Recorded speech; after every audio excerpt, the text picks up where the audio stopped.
Selamat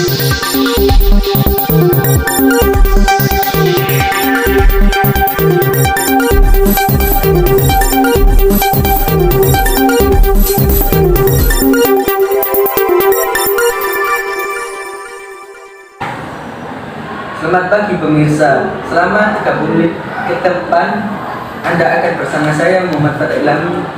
Berita News pagi hari ini saya akan membawakan berita konflik-konflik yang ada di Afrika.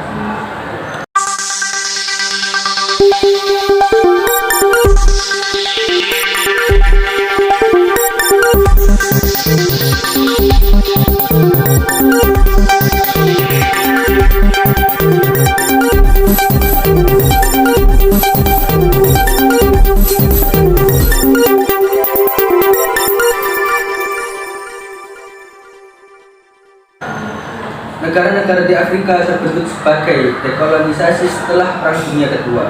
Berdasarkan prinsip uji possidetis juris, hal ini diatur pada saat Konferensi Berlin tahun 1884 sampai 1885. Masyarakat di Afrika umumnya heterogen dan terdiri atas berbagai suku, etnis, dan bahasa yang beragam.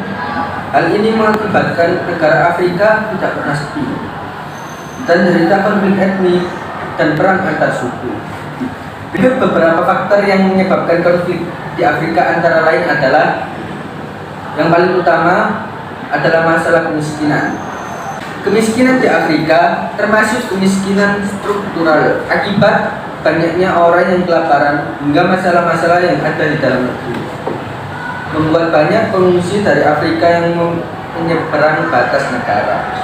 Selain itu, banyak penguasa yang korupsi dan Afrika sering pergantian penguasa. Akibatnya banyak masyarakat yang sudah tidak percaya akan, tetapi naasnya para penguasa melakukan kekerasan terhadap masyarakat supaya mendapatkan legitimasi. Selain itu, di Afrika banyak campur tangan asing. Akibatnya adalah adanya politik divide et impera yang dilakukan dengan cara glory dan gospel. Hal ini dilakukan dengan cara mengadu domba antar suku supaya berperang sehingga menimbulkan trouble dan mudah bisa menguasai Afrika. Dari sekian banyak konflik di Afrika, salah satu yang terbesar dan berdarah adalah Perang Kongo. Sejak tahun 1996, Republik Demokrasi Kongo mengalami konflik yang tidak kunjung usai. Diawali dengan Perang Kongo pertama yang merupakan sebuah upaya kudeta atas rezim Mobutu yang diktator, dilanjutkan dengan Perang Kongo kedua yang merupakan upaya kudeta. Perang Kongo kedua yang merupakan upaya kudeta pula atas pemerintah Laurent Kabila. Perang tersebut secara resmi berakhir pada tahun 2003 setelah disepakati perjanjian damai Lusaka dan akord global air inklusif. Akan tetapi konflik kekerasan di DRC masih berlangsung hingga saat ini. Disebut-sebut sebagai perang di dunia pertama di Afrika. Konflik di DRC ini memakan jutaan korban jiwa dan menyebabkan jutaan lainnya mengungsi. Dengan menggunakan konsep Great and Grievance, perang yang tidak ingin dimenangkan serta war ekonomi, penelitian ini berusaha untuk menganalisa dan menjelaskan mengapa perang di DRC menjadi berkepanjangan.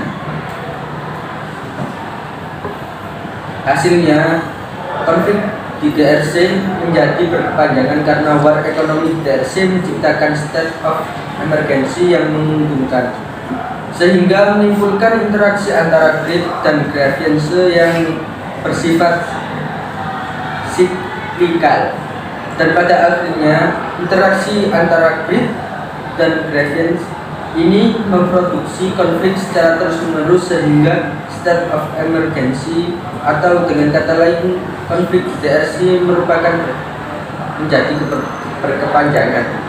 Sekian berita news hari ini, saya Muhammad Fathah Ilhami pamit undur diri, kurang lebihnya mohon maaf. Sekian, terima kasih.